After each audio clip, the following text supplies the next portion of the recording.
यह एक modular switch board है जिसमें आपको दो 5 एम्पियर वाली सॉकेट मिल जाती है और 7 बटन और एक फैन रेगुलेटर। इस फैन रेगुलेटर के अंदर में ही हमारा ऑन ऑफ का भी है। तो देख सकते हैं ये काफ़ी गंदा हो चुका है। तो इसकी आज हम वायरिंग करने वाले हैं और आपको मैं बताऊंगा कि कैसे इजी स्टेप में इसकी वायरिंग कर सकते हैं। चाहे आप इस बोर्ड को घर में यूज़ कीजिए, मकान में यूज़ कीजिए, दुकान में यूज़ कीजिए, आप कहीं भी इसका इस्तेमाल कर सकते हैं। तो काफ़ी अच्छा है बोर्ड और हैवी मटेरियल का भी बना हुआ है। तो सबसे पहले मैं ये सीट लूँगा और इस सीट पे आपको मैं इसका लेआउट बनाकर दिखाऊँगा, क्योंकि डायरेक्ट हम प्रैक्टिकल नहीं करेंगे, पहले मैं थ्योरी करके दिखाऊँगा। तो मैंने छोटा-सा डायग्राम बना रखा था, पर मैं चाहता हूँ कि आपके सामने लाइव डेमो में डायग्राम बनाऊँ और इस सीट पे जो है मैं इस बोर्ड का वायरिंग करके दिखाऊँ। तो चलिए इस A4 पेपर पे मैं पहले लेआउट बनाता हूँ और आपको समझा देता हूँ। सबसे पहले हम इसका जो है डायग्राम बना लेंगे। हमारा जितना 2 पिन और सॉकेट है और स्विच है रेगुलेटर, उसका हम बनाएंगे फिगर बनके हमारा तैयार हो चुका है। अब चलिए इसकी वायरिंग करने की बारी है। तो सबसे पहले हम फेज को क्या करेंगे, एक लूप के सहारे इसमें जो है हम कंटिन्यू ले जाएंगे और सारे फेज को जो है हम स्विच के एक में डालेंगे। इससे हमारा स्विच का फेज जो है आ जाएगा और हमारा जो आउटपुट है स्विच का कंट्रोल का, वो हमारा पॉइंट निकल जाएगा। तो मैंने ऊपर से ये 3 स्विच है उसको मैंने आपस में सेट कर दिया है 1 2 3, और देख सकते हैं उसके बाद मैंने नीचे वाले जो 4 स्विच है उसको मैं आपस में फेज को कनेक्ट कर दूंगा। इससे ये होगा कि हमारा सारा फेज जो है सारे स्विच में आ जाएगा। इससे हमारा एक स्मार्ट वायरिंग हो जाएगा, जिससे देखने में भी अच्छा लगेगा। तो देखिए मैंने सभी को कनेक्ट कर दिया है। फेज लगभग मेरा कंप्लीट हो चुका है और अर्थ जो है हमारा वो 2 पिन पे पड़ेगा, क्योंकि अर्थ जो है हमारा लोड पे पड़ता है, ना कि हमारा कंट्रोल स्विच पे। तो फेज का काम हो चुका है और ये जो स्विच जो देख रहे हैं ये 1 वे स्विच है। अब हम फेज का लाइन लाएंगे और फेज को जो है डायरेक्ट हमारा जो मेन स्विच जो है उसे हम डालेंगे, जिससे हमारा जो है फेज सभी स्विच में आ जाएगा और हमारा जो है कंट्रोल काम करने लगेगा स्विच से। तो चलिए फेज हमारा 220 वोल्ट आ चुका है। अब हमें जो है न्यूट्रल का वायरिंग करना है। तो चलिए इसे दोनों 2 पिन सॉकेट में हम न्यूट्रल का वायरिंग कर चुके हैं। अब हम न्यूट्रल लाइन को भी लाएंगे, क्योंकि न्यूट्रल जो है हमारा डायरेक्ट लोड पे पड़ेगा। तो इसे हम न्यूट्रल वाले स्थान पे डालेंगे जहां हमारा सॉकेट पे निकला हुआ है, जहां मैंने कॉमन लूप का जो है न्यूट्रल का वायरिंग कर रखा है। अब हमारा फेज भी आ चुका है और न्यूट्रल भी आ चुका है, पर ये जो है हमारा 2 पिन में स्विच से कंट्रोल अभी बाकी है। तो इस दोनों को 5 पिन सॉकेट में हम जो सॉरी मुझसे गलती हो जाती है, 2 पिन सॉकेट में अब स्विच से हम वायरिंग करेंगे। तो किस तरह से हमें स्विच से वायरिंग करना है तो चलिए मैं आपको वो भी करके दिखा देता हूँ। तो बने रहिए मेरे साथ। तो यहाँ से हमने एक पॉइंट निकाला और इसको मैं इस स्विच से कनेक्ट कर दूंगा। इसके पास में जो भी स्विच है उससे कनेक्ट करूंगा। तो देखिए हमारा जो है पहला जो है 2 पिन का जो है स्विच से वायरिंग हो चुका है और ये हमारा जो है सर्किट क्लोज हो चुका है। जैसे ही हम इसमें स्विच देंगे और कोई भी जैसे टीवी, पंखा, मोबाइल चार्जर कोई भी हम लगाते हैं तो वो हमारा काम करेगा। और इसी के साथ हमने दूसरा 2 पिन का भी है वायरिंग कर डाला है इस दोनों ऊपर वाले स्विच बोर्ड से। और ये हमारा जो है 2 पिन का काम हो चुका है और मैं सभी को नंबर बाय जो है दे दूंगा। जैसे कि इसको मैंने 5, इसको 6, ये 7। तो कुल मिलाकर इस स्विच बोर्ड में 7 बटन हैं, एक फैन रेगुलेटर और 2 2 पिन सॉकेट। अब हम वायरिंग कर लेंगे फैन रेगुलेटर का। तो किस तरह से हमें फैन रेगुलेटर जो है हमें स्विच से कंट्रोल करना है। तो सबसे पहले फैन रेगुलेटर का जो है हमारा लाइन का वायर है उसे हम उठाएंगे। तो यहाँ मैंने लाइन और एक न्यूट्रल का इंडिकेट किया है और इस वायर को हम बगल वाले जो स्विच है 4 नंबर का उस पर कनेक्ट करेंगे। तो ये हमारा जो है फैन अब स्विच से कंट्रोल होगा, क्योंकि रेगुलेटर के अंदर तो ऑन ऑफ है, फिर भी हम स्विच से इसे कंट्रोल करेंगे। अब हम इसके ऊपर लैंप लगाएंगे, क्योंकि अब हमारा जो है 4 स्विच जो है अभी हमारा बचा हुआ है। तो चलिए हम 4 लैंप बनाएंगे और इस 4 लैंप का जो है कनेक्शन किस तरह से करना है वो भी मैं आपको बता दूंगा, क्योंकि ऑलरेडी हमारा न्यूट्रल है और फेज का भी पॉइंट हमने निकाल चुका है। जैसे 1 2 3 और ऊपर में एक 5 नंबर स्विच है। तो उन सभी से हम जो है बल्ब का जो है जिसको हम लैंप कहते हैं, लैंप 1, लैंप 2 और लैंप 3 इसको हम इंडिकेट करेंगे और चौथा लैंप भी हम बना लेंगे ताकि हमें वायरिंग करने में बहुत ही आसानी हो। अब हमें सभी जो है लैंप का जो न्यूट्रल है उसे कॉमन लूप में हमें करना है सभी न्यूट्रल को।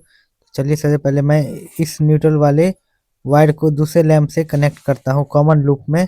ये हमारा 1 जो है 2 से कनेक्ट हो चुका है और इस 2 को हम 3 से कनेक्ट करेंगे और इस 3 को 4 से। तो हमारा न्यूट्रल जो है वो कॉमन में जो है कॉमन लूप में सेट हो चुका है और यहीं से हम एक इंडिकेट कर देंगे कि ये हमारा न्यूट्रल है। अब रह गया है हमारा फेज का। तो फेज का हमने स्विच 1 से जो है हमें कंट्रोल करना है। तो एक जो है हमारा लैंप का एक टर्मिनल हमारा ओपन है और चलिए मैं इस न्यूट्रल को इस 2 पिन सॉकेट से डाल देता हूँ ताकि हमारा ये भी कनेक्शन जो है परफेक्ट हो जाए और ये भी हमारा जो है सर्किट क्लोज होने से ज़्यादा दूर ना हो। तो यहाँ पर मैंने जो देखिए मैंने गलती किया था, यहाँ पर मैंने तार को जो है जंप नहीं करवाया था। तो इस तरह से जो कट का मार्क होता है वो हमारा तार का जंपिंग का होता है। अब हम 1 नंबर स्विच से फेज को निकालेंगे और तार को जंप कराते हुए हम ले जाएंगे लैंप 1 के फेज वाले टर्मिनल पे जहाँ से हमारा एक टर्मिनल छूटा हुआ था। तो ये देखिए मैंने इसमें ज्वाइन कर दिया है और ये हमारा जो है न्यूट्रल भी मिल रहा है बल्ब को और फेज भी मिल रहा है स्विच से। जैसे हम इस 1 नंबर स्विच को ऑन करेंगे तो हमारा जो है लैंप वो जो है बल्ब हमारा जलने लगेगा। इसी तरह से हमें स्विच नंबर 2 से भी करना है। देख लीजिए सारा कुछ सेम प्रोसेस है क्योंकि मैंने जो वायरिंग किया था वो एक स्मार्ट वायरिंग था और उससे जो है हमारा सेम प्रक्रिया होगा जैसे कि मैंने लैंप 2 में भी इसी तरह किया और यही प्रक्रिया हम दोहराएंगे लैंप 3 के साथ। यहाँ पर मैंने थोड़ा सा फिर मिस्टेक कर दिया क्योंकि हमें जितने भी तार को इस लेआउट में दिखाना हो तो इस तरह से हम तार को जंप करेंगे जिससे हमें पता चलेगा कि ये हमारा जो है तार यहाँ पे हमारा जंप हो रहा है क्योंकि एक दूसरे में हमारा शॉर्ट सर्किट ना हो। उसके बाद ये हमारा रेगुलेटर है फैन रेगुलेटर, इसे हम जो है एक फैन का तार जो न्यूट्रल में हम जोड़ देंगे और दूसरा फैन का जो तार है ये जो रेगुलेटर है उस रेगुलेटर में हम जोड़ देंगे। इसी तरह जो है हमारा फैन रेगुलेटर भी काम करेगा। उसके बाद जो हमारा लैंप जो 4 है उस लैंप 4 को भी हम इस्तेमाल करेंगे। लैंप 5 है हमारा, लैंप 4 का जो है ना स्विच हम 5 से कनेक्ट करेंगे, थोड़ा मिस्टेक हो गया। तो स्विच नंबर 5 से जो है हमारा लैंप 4 का वो कंट्रोल हो रहा है और देख सकते हैं हमारा वायरिंग जो है फुल्ली तरीका से कंप्लीट हो चुका है। ये मॉडलर स्विच जो मेरे हाथ में देख रहे हैं उसका ये लेआउट है, काफ़ी स्मार्ट वायरिंग है और काफ़ी इजी। थ्योरी तो हमारा कंप्लीट हो चुका है, अब बारी है हमारे प्रैक्टिकल करने का। तो चलिए प्रैक्टिकल हम करेंगे। तो ये मॉडलर स्विच जो है इसमें सबसे पहले हम क्या करेंगे, एक वायर से जो हमारा जो फेज का जो टर्मिनल है स्विच का उसे हम आपस में कॉमन लूप लाइन में लगा देंगे जिससे हमारे सभी स्विच में जो है फेज आ जाए जिसे हम कंट्रोल करेंगे।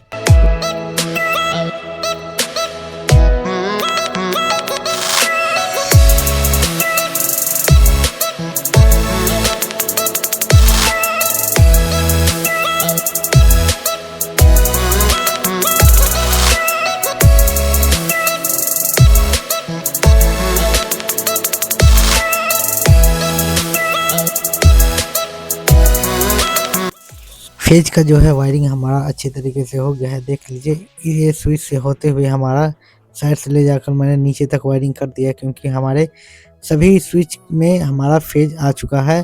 अब रह गया इसमें से बस पॉइंट निकलना है। तो इसमें तार को मैं काट लेता हूँ और इस तार को मैं इस्तेमाल करूँगा न्यूट्रल में, जो क्योंकि न्यूट्रल में हमारा 2 पिन लगा हुआ है। तो इसको मैं न्यूट्रल को आपस में कॉमन कर दूंगा कॉमन लूप लाइन में, जिससे हमारा होगा कि हमें एक ही जो है न्यूट्रल में लगाना पड़ेगा जिससे हमारे दोनों 2 पिन में कॉमन होने की वजह से हमारा न्यूट्रल आ जाएगा।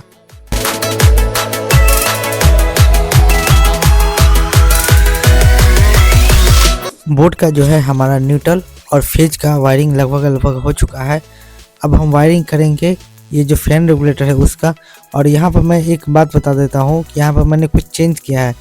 मैंने बल्ब का जो है हमारा उस बल्ब का जो स्विच इस नीचे वाले जो 4 को जो स्विच लगी हुई है इस 4 स्विच से ही मैंने बल्ब का कंट्रोल कर लिया है और ऊपर की जो दो जो स्विच है उससे मैंने 2 पिन के लिए ले लिए हैं, और एक जो साइड वाला जो स्विच है उसे मैंने फैन रेगुलेटर के लिए। तो आपको लग रहा होगा कि मैंने फैन रेगुलेटर को 4 नंबर स्विच से लिया था, पर मैं यहाँ 5 नंबर से ले रहा हूँ, क्योंकि मुझे थोड़ा सा अच्छा लग रहा है देखने में, क्योंकि हमारा वायरिंग जो है स्मार्ट के साथ साथ खूबसूरत भी लगना चाहिए, अंदर से भी और बाहर से भी। मैंने इसे वायरिंग किया और किसी को भी समझने में ज़्यादा परेशानी ना हो। तो मैंने 4 स्विच जो है बल्ब के लिए रख लिया है ऊपर वाले साइड से, क्योंकि जस्ट उसके ऊपर रेगुलेटर के ऊपर था हमारा स्विच, तो वहाँ हमारा सही है। तो ये हमारा एक पॉइंट जो है हमारा यूज हो चुका है, ये देख सकते हैं फैन रेगुलेटर का। अब रह गया 2 स्विच ऊपर के हमारे इस 2 पिन के लिए। तो देखिए मैं 2 पिन के लिए भी किस तरह से इस्तेमाल करूँगा, वो भी मैं वायरिंग करके दिखा रहा हूँ आपको, बने रहिए मेरे साथ।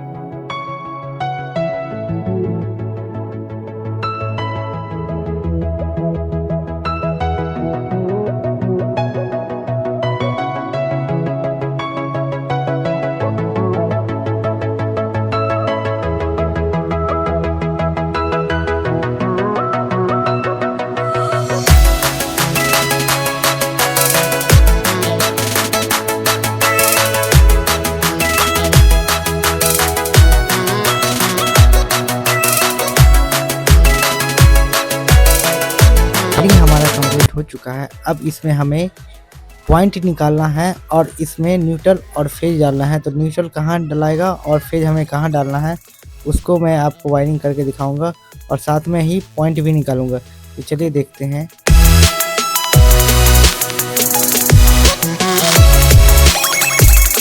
यहाँ पे मैंने फेज का वायर डाला है, क्योंकि फेज को मैंने लाल वायर से इंडिकेट किया है, और यहाँ पे हम न्यूट्रल डालेंगे। न्यूट्रल का जो है कलर मैंने काला रखा है। तो ये हमारा लाइन जो है चालू हो चुका है, फेज और न्यूट्रल आ चुका है। अब रह गया पॉइंट निकालने का। तो अब मैं पॉइंट को जो है लाल तार से निकालूंगा, रेड वायर से ही। तो चलिए मैं पॉइंट का भी कनेक्शन निकाल देता हूँ।